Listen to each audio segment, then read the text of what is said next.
Hey, what's up, everyone? And today we're talking about Microsoft 3D Builder. I know. If you're hoping for a Lychee episode, I'm sorry. The next two actually focus on 3D Builder only because of the fact that there are some things that it can do that are pretty neat, that are helpful.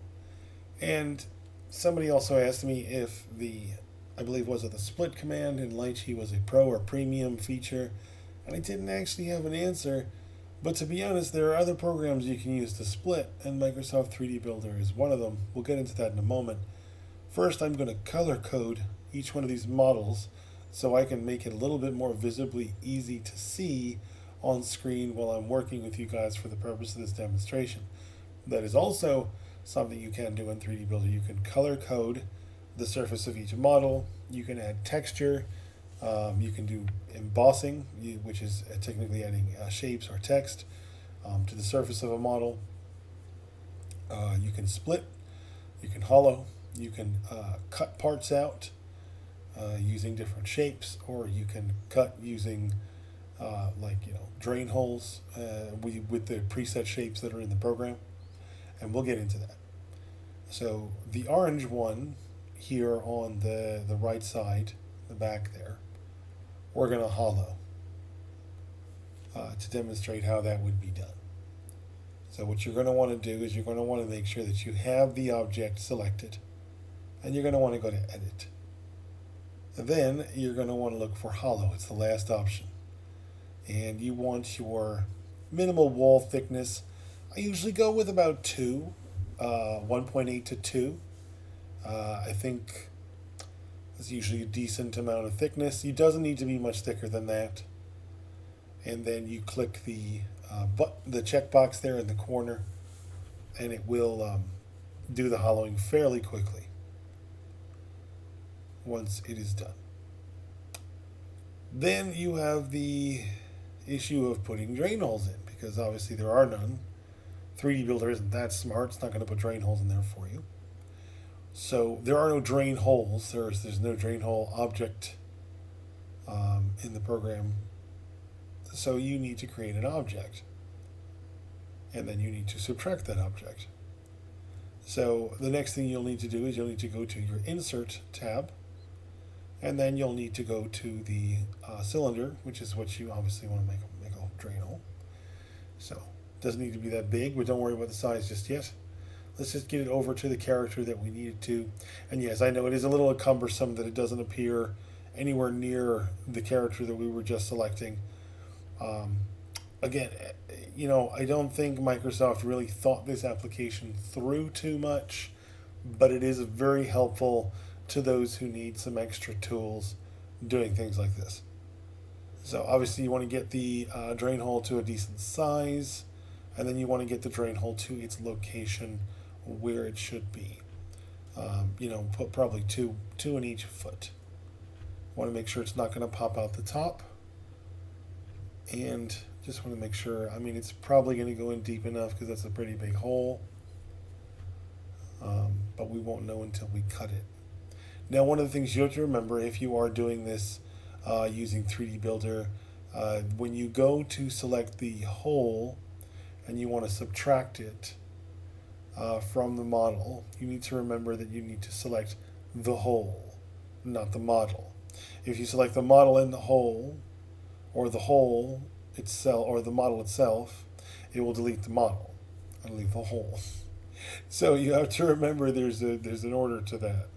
So when you do your subtract, always make sure that you select the hole and subtract the hole. Don't subtract the model.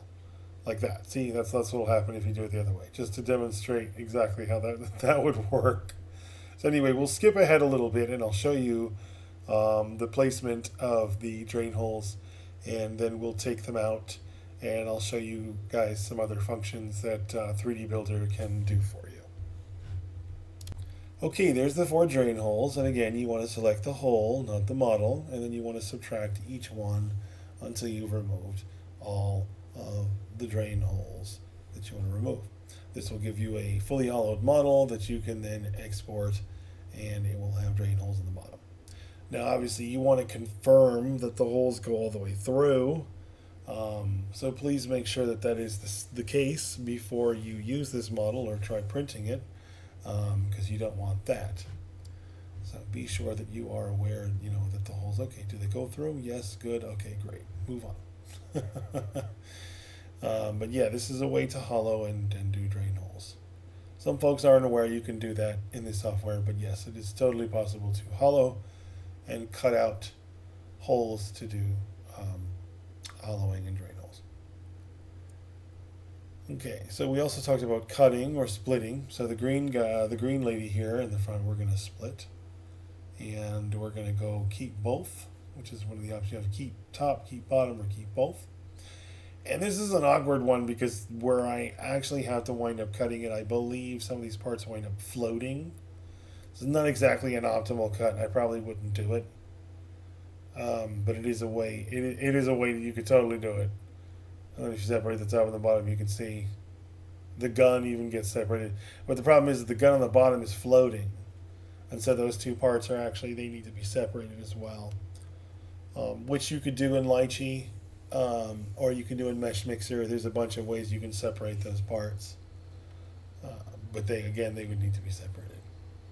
Well, on the red lady here, I'm going to show you guys another cool trick called embossing.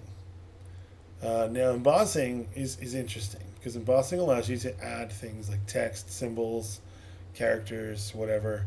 So, if you were like a Warhammer fan and you wanted to put like the Omega symbol or something on your, your lady here, obviously not the dollar sign, but again, you could play around with different things such as style.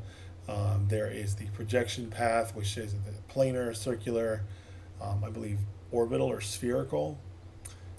There's patterns, there's shapes, and there's text.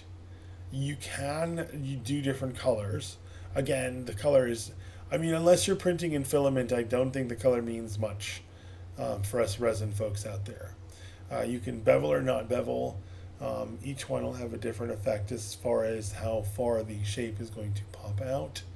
And you can rotate using the toolbar on the bottom. You can scale, you can move. It's actually quite a good tool. Yeah, like I said, there's a shape tool there too. So once you get the object where you want it on the particular model, and you go, okay, I'm good, I want this to stay here forever, you would then click that check mark in the upper left hand corner that says emboss. Once you do that, it usually takes a few minutes because I don't know if the process is heavy or not, but it is altering meshes. It is putting something into the geometry of something that already had, it was already put together. So essentially, it is changing something, and I think that takes a minute, especially when it's adding to something like a particular shape or whatever. So it not only has to create the geometry for that shape, but then it has to connect all that geometry to the other thing. Now, if it's one symbol or something, it's usually pretty quick. If it's like a sentence or a bunch of patterns, it's definitely going to take a lot longer. So do keep that in mind. Like as you saw, that came on pretty fast. You can emboss whole different sorts of things, like I said. Again, to demonstrate the splitting again, if you guys wanted to see that one more time, again, you want to go to split, and then keep both, or keep top, or keep bottom. Now, again, I don't ever recommend just keeping one. She's a good split, though, because you can cut her right in half, and there you go. See, even cut right at the back, and she will go back together really well. Whereas the other one's got that weird hanging gun thing. So there you can see a little bit more of the internal cavity of the hollowing. So you can see that she is actually, in fact, hollow. And that would be enough, I think, for most people to be able to print her at that size. 2 chunks, you'd be good to go. All you need is a base. Yeah, and once you get them together, it's kind of hard to get them to line up again in the software if you ever try to make them look whole again. But for the most part, just keep in mind that when you bring them into Lychee, you're probably going to have to separate them or split them using the split parts, not cutting tool, not the planer cut tool. I guess it's a little different. See, um, Microsoft calls it splitting. Lychee calls it planer cutting, and splitting in 3D Microsoft 3D Builder is technically, um, it's planer cutting. So, um, yeah, again, I think the terminology kind of crosses. So I'm trying not to get that confused, to be honest. Anyway, I'm going to show you guys a little bit more of this embossing trick, other things you can emboss. So we're going to go ahead and line up this text. Again, you can adjust the text, you can adjust the font, you can rotate, you can spin, stuff like that. Again, bigger things will take more time. Like me demonstrating here this sentence here, Grimdark for life, because this lady definitely looks like she's into Warhammer. Um, it takes a while. But if do a bunch of patterns and a bunch of shapes and a bunch of stuff all at once, it's going to take even longer. So, I mean, here's an example of what that looked like, done, popped into the jacket. And you can see, just from here, there's a decent amount of depth that's created with this text. So it's going to look really nice when you print that. You're going to see that. You're going to be able to read that on the back of her jacket. The bigger you make that, the deeper the depth is. The different styles you can use will make a difference on how that looks in the end product. Again, you can emboss all kinds of stuff using the embossing system. Definitely take advantage of it if you want to add some extra personalized flair to your 3D printing stuff. I'll let you guys watch the rest of this, and we'll go ahead and call this one an episode.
And there she is with her finished jacket. We got the symbols on the back. We got a little skull and crossbones.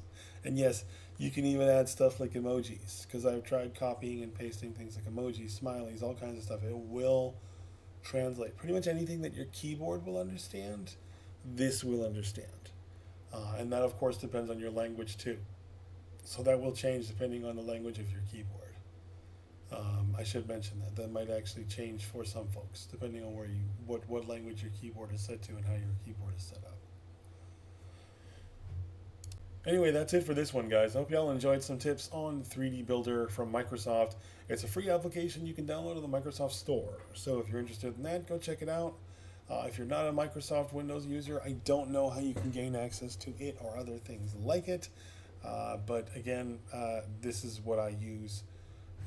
You can alternately try stuff like Mesh Mixer and other software like it to see if that maybe might be something that would suit your needs as well. It can do a lot of these things, but it's a lot more complex and has a lot more to it.